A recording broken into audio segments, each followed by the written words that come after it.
Former comedian Jon Stewart, who used to host The Daily Show on Comedy Central, now has a little show, a podcast on Apple Plus, since most celebrities have a podcast these days, and like most celebrities, he spends a disturbingly large portion of his time complaining about white people. And thus, the problem with white people.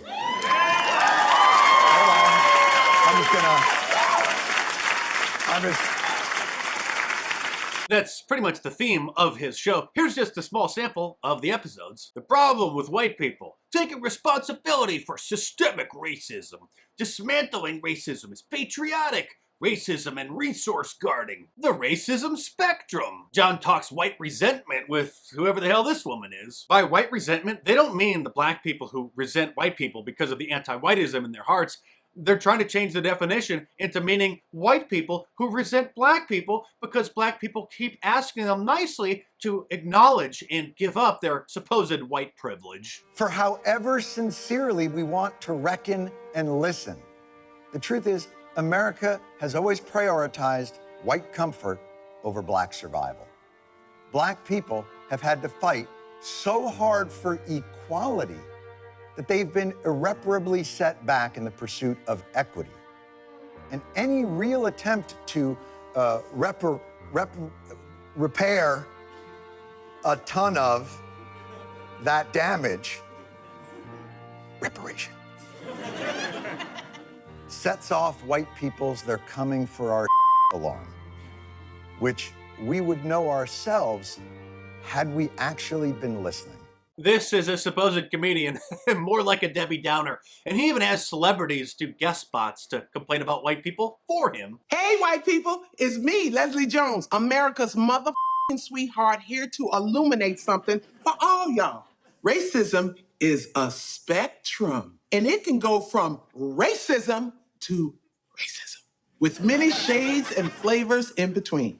But what degree of racist are you? They literally added a laugh track to that, trying to pass it off as comedy, because in reality, to use their terminology against them, which we should do more often, it's obviously black fragility. I miss late night comedy. It's gone downhill ever since NBC fired Jay Leno, despite him being #1 in the ratings for over 20 years, because he kept making funny jokes about Obama. Now they're all just late night lectures, like this one of James Corden getting a lesson on his white privilege. The thought that I have white privilege makes me feel really bad. And having that privilege means that you don't have to deal with things like being racially profiled or getting unfairly turned down for a mortgage loan because of your skin color, or being a minority at your workplace, so you have to explain privilege to people you work with. Oh, I am so stupid. It's okay. I'm the problem. Jimmy Fallon got his lecture on white privilege too by that race hustler Robin DiAngelo, the author of the book White Fragility. White people often say, "I'm not racist." I think white people should remove that phrase from their vocabulary. I'm not racist. It's not, trust me, it's not convincing to black people. When I'm talking about the racism that I have, the racism that you have, it's the result of living in a society in which racism is the foundation. We all absorb it.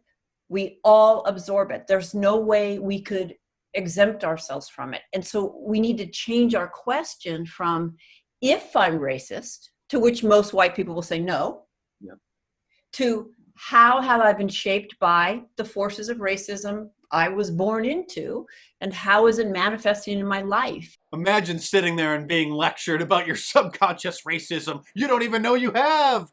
That's what happens when you sell your soul for tens of millions of dollars a year to a major television network. But the endless anti-whiteism being spewed through the mainstream media is permeating the minds of the masses. And now we see things like this. The results of the 2020 census just came out, and for the first time in American history, the number of white people went down.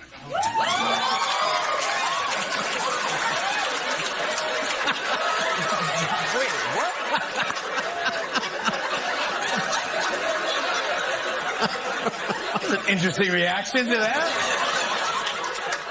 Of course, Jon Stewart and his friends are thrilled about these demographic changes as well. We are going to be a white minority very, very soon. I'm okay with that. To me, change is opportunity. And this country has evolved via change every year of its existence since 1776. I thought Democrats said it was dangerous to espouse such a conspiracy theory. This conspiracy theory has been increasingly echoed by many who are on the right. Those like Fox's Tucker Carlson, who continue to push dangerous and baseless conspiracies.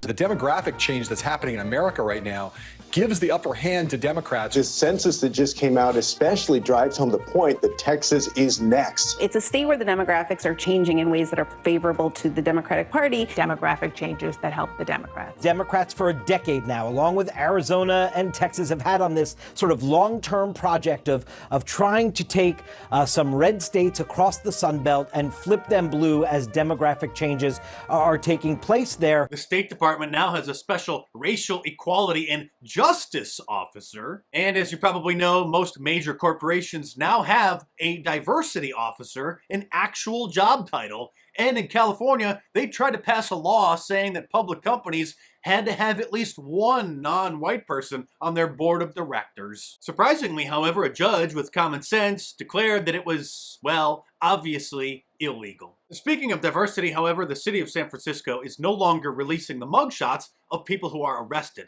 because the police chief said that the photos don't have enough diversity in them.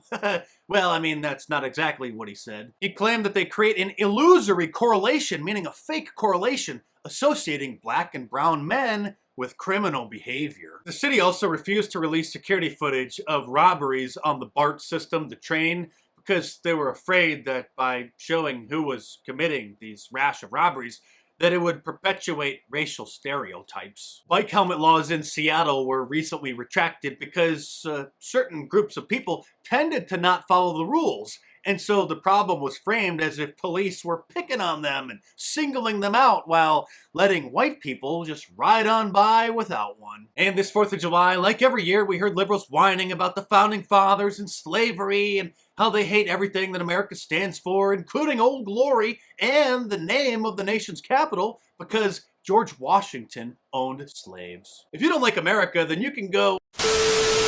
Well, you're not allowed to finish that sentence with cancel culture running rampant, but I don't even need to because everybody is already thinking it anyway. If you agree, order your Ultra MAGA shirt or my new climate change shirt, which illustrates how the climate changes each season, from my online store at markdice.com, or click the link in the description below. Or if that's not your style, pick up the classic Liberalism Find a Cure shirt. A warning, contains facts and opinions some may find offensive shirt, or any of my awesome designs. All available in a t-shirt, long sleeve, and a hoodie, and a whole bunch of different colors as well. So head on over to markdice.com or click the link in the description below and check them out.